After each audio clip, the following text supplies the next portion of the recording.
Bien, pues vamos a hablar, como habíamos dicho, de las disciplinas espirituales.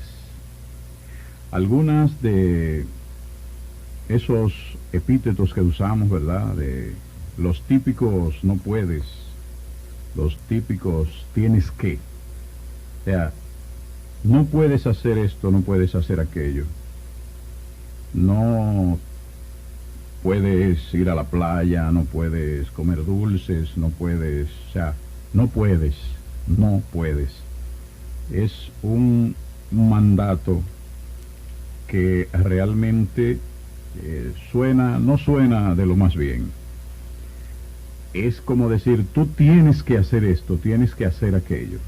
Sabemos que el Señor nos ha llamado para que gozosos hagamos su trabajo, que podamos estar en su palabra, pero a gusto. O sea, no imposiciones que debemos, que tenemos necesariamente que aceptar.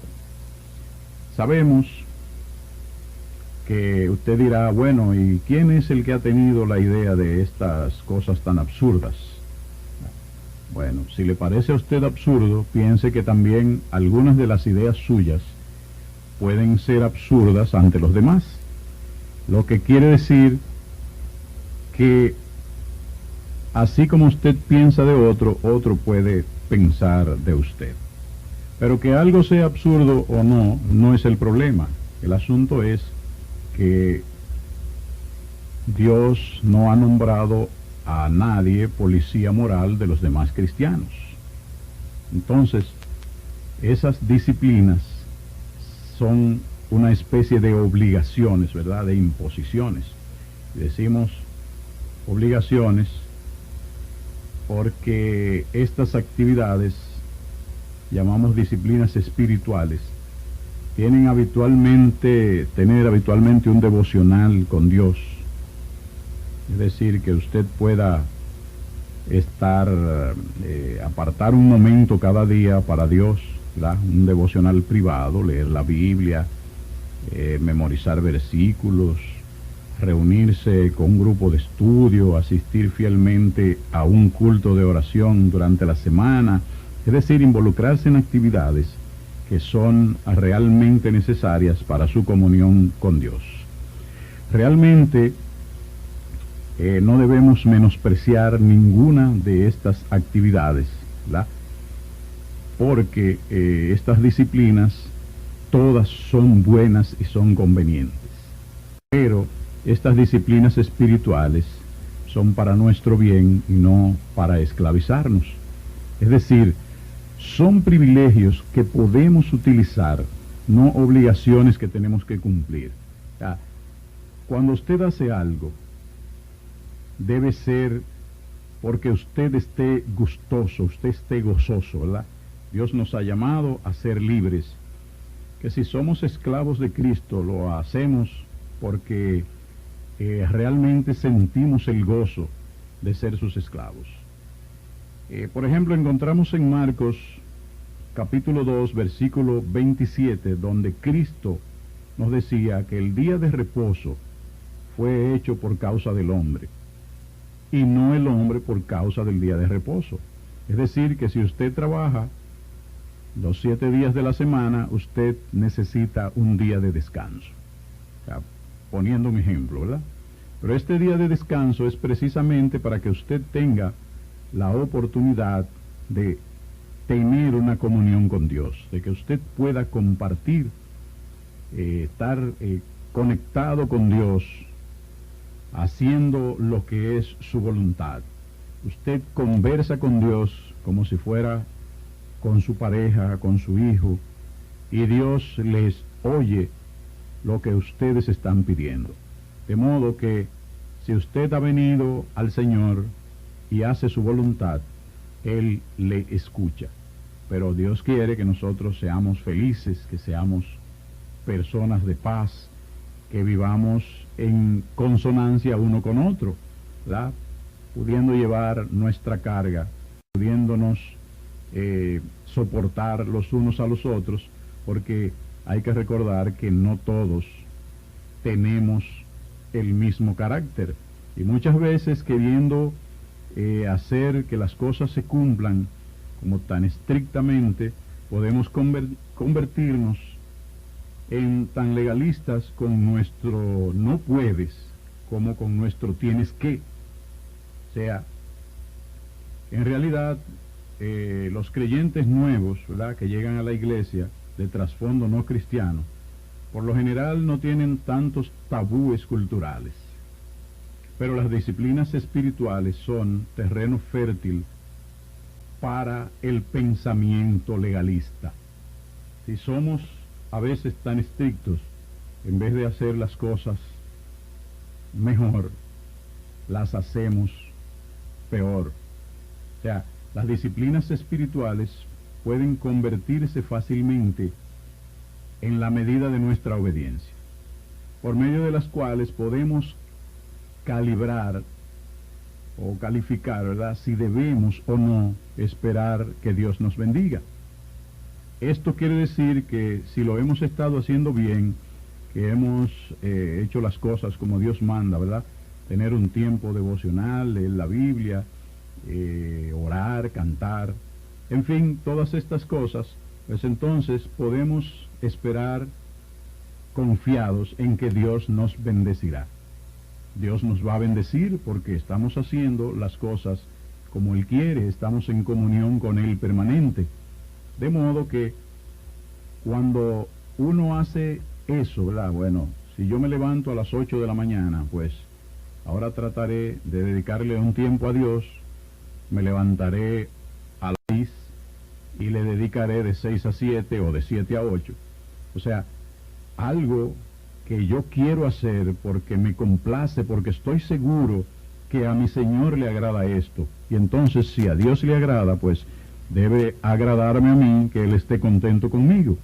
De modo que toda persona que hace lo que su superior quiere, ¿verdad?, entiéndase empleado o hijo, lo que sea, cuando usted le sirve a alguien, ese superior suyo debe estar satisfecho con su labor. Entonces, nosotros de igual modo, pues debemos tratar de hacer las cosas gozándonos en ella, pero ese gozo debe estar basado en que agrademos a Dios, porque cuando agradamos a Dios, hacemos las cosas como es su voluntad, Él se glorifica en nosotros, y entonces esto nos da realmente la recompensa que necesitamos de acuerdo a la medida en que Dios ve que nosotros hacemos las cosas. Pero si no nos hemos estado portando bien, si no hemos sido fieles, si no hemos hecho las cosas como Dios quiere que las hagamos, entonces, ¿qué debemos esperar de Él? Por un lado, vemos que si hacemos lo que Dios quiere, entonces podemos estar seguros de que Dios nos va a bendecir. Por el otro lado, si no hemos hecho nada, entonces, bueno, ¿qué vamos a esperar de Dios? No debemos esperar de Dios absolutamente nada. Y aún así, Dios nos da la vida, Dios nos da todas las cosas, todos los medios necesarios para que nosotros podamos vivir en este mundo. Son numerosas las veces que nos volvemos legalistas, criticando a los demás en cuanto a las disciplinas espirituales. Tratamos sutilmente, o a veces no tan sutilmente, ¿verdad?, de presionar a los demás al decir que si la persona no está practicando las mismas cosas, las mismas disciplinas espirituales que nosotros, entonces no está siendo fiel, o no le permitimos a esas personas entrar en nuestro círculo, en nuestro grupo, ¿verdad? Es decir, que si la otra persona no hace lo que yo hago, entonces esa persona está mal. Pero no es así, porque no debemos pensar nosotros que Dios debe dirigir a los demás en cada cosa que haga de la misma manera que a nosotros. Por ejemplo, el crecimiento espiritual, cada quien lo tiene a su manera. Hay que recordar que cada persona tiene una capacidad, ¿verdad? Hay personas que con una lectura se aprenden un capítulo de la Biblia, una clase cuando estudia, en fin, un escrito, por grande que sea, puedes retener, qué sé yo, un 50%, puedes retener un 70%, hay otros que pueden retener un 10, un 5%, y hay otros que terminan de leer y al final usted le pregunta algo y no recuerdan nada. O sea, la retentiva de cada persona tiene un desarrollo, tiene una capacidad de almacenamiento. Hay personas, por ejemplo, de esas que trabajan en repuestos de vehículos, los que han ido a comprar piezas saben que es así, que usted va y le dice, mira, yo necesito esta pieza, y automáticamente le dice al otro, mira, esa es la número tal, tal, tal y tal. Y no importa la pieza que sea, esa persona puede memorizar el número, ¿verdad? Dependiendo de la marca del vehículo. Entonces, asimismo, las personas que están en cualquier oficio tienen una capacidad, una retentiva determinada. Así también los hijos de Dios. Nosotros debemos estar confiados en que el Señor le da a cada quien a la medida de su capacidad, porque Dios nos hizo a todos. Dios sabe que nosotros podemos soportar y que no. Así también las tentaciones. Dios nos ha llamado a todos a ser sus hijos. Pero cuando usted pasa por tribulaciones, ¿verdad? Fíjese que hay personas que pasan cosas grandísimas y las soportan. El caso de Lázaro, por ejemplo. Dios le permitió a Satanás que le quitara todo a Lázaro. Le dijo, solo no toque su alma y después quítale todo lo que quieras, porque Satanás le decía a Dios que mientras él le estuviera dando todo a Lázaro, él iba a ser fiel. O sea, Satanás pensaba en la parte humana, en la parte material de Lázaro. Sin embargo, Dios, conociendo el corazón de Lázaro y la fidelidad de Lázaro hacia Dios, pues le dijo a Satanás, bueno, quítale todo lo que él tiene si tú quieres y verás que se va a mantener fiel. De modo que solo no toques su alma y yo te dejo que le hagas todo lo que tú quieras. Y así fue. Satanás le quitó la familia, le quitó los hijos, le quitó todo lo que tenía y por último le llenó el cuerpo de lepras. A tal extremo que ya su esposa le dijo, ¿y qué es lo que está pasando? Maldice a tu Dios y muere. Sin embargo, Lázaro le dijo, Dios dio y Dios quitó. Y si Él quitó, también puede dar. Es decir, que todo lo que usted tiene es porque Dios se lo ha dado. Y entonces, si Él le dio en una primera oportunidad y después usted pierde lo que tiene, bueno, que sea la voluntad de Dios. Dios puede multiplicarle a usted las cosas que usted tenía, ¿verdad? El poder de Dios es tan inmenso que fíjese que Abraham, siendo ya una persona vieja y su esposa también, que además de ser una persona ya de avanzada edad, era estéril, él quiso, le dijo, le prometió a Abraham que tendría familia, una familia que su descendencia, ¿quién la contaría? Entonces, Abraham mismo tenía cierta, ¿verdad?, cierta duda porque era ya viejo. O sea, decíamos Lázaro, era Job, el hombre aquel a quien Satanás le quitó todo, un lapsus que corregimos. Job era tan fiel a Dios que entonces Satanás le quitó todo y él permaneció siendo fiel. Ya que Dios conoce el corazón de cada uno de nosotros. Entonces decimos que Abraham, ya siendo viejo, y también su esposa, que además de tener avanzada edad, era una persona estéril, una mujer estéril, Dios le prometió descendencia a Abraham y le dijo, en ti todas las naciones serán bendecidas. Y Dios cumplió su promesa. Es decir, que Abraham estaba gozoso. Cuando Dios lo llamó, él vino con gozo al Señor. Hizo su voluntad sin reprochar nada. Vino a Dios, le dijo, vete a la tierra que yo te enseñaré y te la daré por heredad. Y Abraham obedeció. Asimismo, usted, amigo oyente que nos escucha, debe también obedecer al Señor, venir a Él para que Él le prospere, para que Él le dé la salvación. Usted necesita salvarse. Y la única manera de usted salvarse es haciendo la voluntad de Dios en Cristo Jesús, que es quien vino al mundo a morir por la vida suya, para que usted tuviera vida, para que yo pudiera vivir. De modo que nosotros entonces estamos dependiendo de Dios, de nuestro Hacedor. Él es nuestro Padre Todopoderoso. Él es quien nos dio la vida. Él es quien nos ha, después de habernos dado la vida, nos ha dado la vida espiritual, que con su Espíritu Santo nos da la salvación. Es decir, que la decisión de salvarnos ya no depende de nosotros, sino de Dios. En principio, ¿verdad? Después depende de usted el que la acepte o no. De modo que si usted quiere salvarse, necesariamente tiene que obedecer al Señor.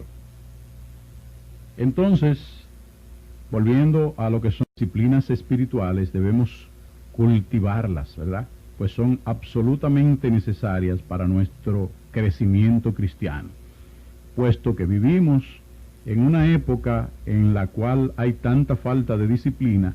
Muchos cristianos están desaprovechando los beneficios de esas disciplinas que pudieran ayudarlos a alcanzar la madurez en Cristo. Sin embargo, debemos cultivarlas como beneficios, no como obligaciones, ¿verdad?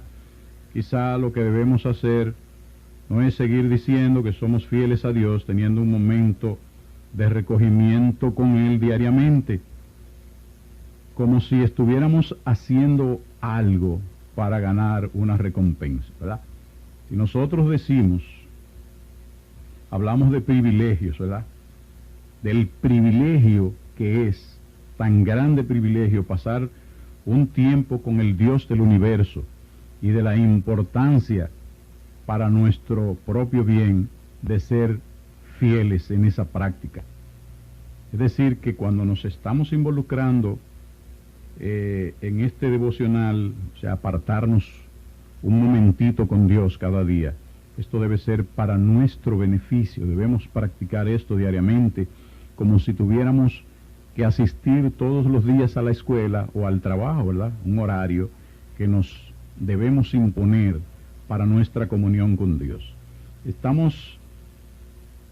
Si estamos involucrados, o por ejemplo estamos interesados en hacer discípulo de Cristo a alguna persona, entonces debemos tener presente la actitud de Pablo cuando nos dijo en 2 de Corintios 1:24, no que nos enseñoreemos de nuestra fe, sino que colaboramos para vuestro gozo, porque por la fe estáis firmes. Es decir, que debemos estar firmes en nuestra fe, debemos estar gozosos de comunicarnos con Dios, no que, no, yo traje a fulanito y yo lo bauticé, ese pertenece a mí. No, el trabajo es del Espíritu Santo, el Señor es quien nos da la sabiduría para que nosotros podamos hacer todas las cosas que hacemos. Sin la voluntad de Dios no es posible que nosotros podamos hacer absolutamente nada. Las semanas anteriores hablábamos de la gracia de Dios. Entonces, el poder de Dios se manifiesta en que si Él nos dejara solos, nosotros pudiéramos hacer algo, pero no pudiéramos llegar muy lejos, porque realmente nuestras habilidades, nuestras fuerzas, nuestra sabiduría no nos ayudarían a hacer cosas que estén más allá de nuestra propia fuerza, ¿verdad? De nuestra propia inteligencia. Es decir, que la sabiduría espiritual, esa sabiduría que viene de lo alto, es la que nos capacita, es la que nos da a nosotros las habilidades para poder hacer las cosas, pero las hacemos como Dios quiere. Cuando queremos hacerlas a nuestra manera, por lo general fracasamos. Muchas veces no hacemos cosas espirituales porque específicamente en el caso de aquellos que todavía no están en los caminos del Señor, en el camino correcto, por el que dirán. Entonces, no disfrutamos de nuestra libertad en Cristo porque nos intimidamos, ¿verdad? ¿Qué dirán mis amigos? ¿Qué dirán mis familiares? ¿Qué dirán aquellas personas con las que he vivido toda la vida, de los que he estado rodeado? Entonces, bueno, si ya yo he venido a Cristo, yo soy libre. Yo soy libre del pecado. Entonces, si he aceptado este camino, que es el camino correcto, yo debo estar gozoso en este camino nuevo, en esta nueva vida, esta nueva naturaleza que he adquirido del Señor, el cual me la ha dado gratuitamente. No he pagado un centavo por ella. Entonces tengo el privilegio de, primeramente, poder estar en la presencia de Dios en aquel día, de poder disfrutar de los beneficios que Él ofrece a los que le aman, a los que le siguen, a los que hacen su voluntad. Pero, ¿cómo podemos llegar a Dios? ¿Sabemos el camino? Claro que sí, sabemos el camino. El camino es Cristo Jesús. Es el único que puede llevarnos a la presencia de Dios. Si hacemos hoy su voluntad, ¿verdad?, en aquel día vamos a estar en su presencia. Dice, no endurezcáis tu corazón si oyes su voz. De modo que si oímos la voz del Señor, si hacemos lo que es su voluntad, podemos estar seguros que vamos a estar en la presencia de Dios, valga la redundancia. Entonces, Cristo Jesús fue quien vino, ¿verdad?, a entregar su vida para darnos la nuestra. Y no debemos avergonzarnos de estar en el camino correcto, en Cristo Jesús. Entonces, nos preguntamos, ¿a quién debemos servir? ¿A Dios o a los hombres? Dice Gálatas 1:10, allí el apóstol Pablo nos dice, pues, ¿busco ahora el favor de los hombres o el de Dios? ¿O trato de agradar a los hombres? Pues si todavía agradara a los hombres, no sería siervo de Cristo. Entonces somos, siendo siervos de Cristo, ¿verdad?, nos hemos hecho esclavos de Cristo, pero de manera voluntaria, de manera gozosa. Entonces, hemos sido liberados del pecado. De modo que usted también puede tomar la decisión en este momento de ser libre del pecado, de ser esclavo de Cristo voluntariamente, una esclavitud que lo va a llevar a usted a la vida eterna y va a gozar eternamente de los beneficios que Dios da a sus hijos, a los que hacen su voluntad. Así que no lo piense más, la salvación está ahí, a sus manos, usted puede hacer uso de ella. Vaya esta misma noche a una iglesia de Cristo, vaya a la iglesia, vaya a busque de Dios, arrepiéntase de sus pecados y acepte a Cristo como su Salvador, para que pueda estar en la presencia de Dios el día del juicio final y que Cristo como su abogado lo defienda. Bien, por hoy concluimos con este tema.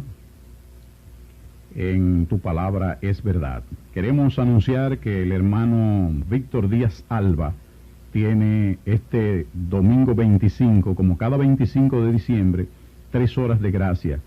Por el carácter ya de tradicionalismo de este acto, de este culto del hermano Víctor Díaz Alba, pues todas las iglesias de Cristo conocen la ubicación en el ensanche Osama.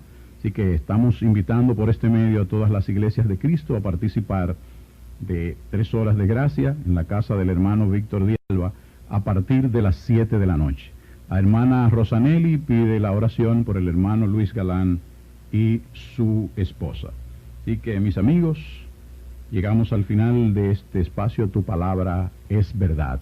Ha estado con ustedes su hermano y amigo Johnny Concepción. Que la paz de Dios esté con todos nosotros. Tu palabra es verdad, es verdad. Hemos presentado Tu palabra es verdad. Tu palabra es verdad es un programa cristiano presentado por la Iglesia de Cristo. Sintonícenos de lunes a viernes por esta onda musical, 1150 AM. Para cualquier información o ayuda espiritual, contáctenos en los siguientes números. 595-5763, 594-3569.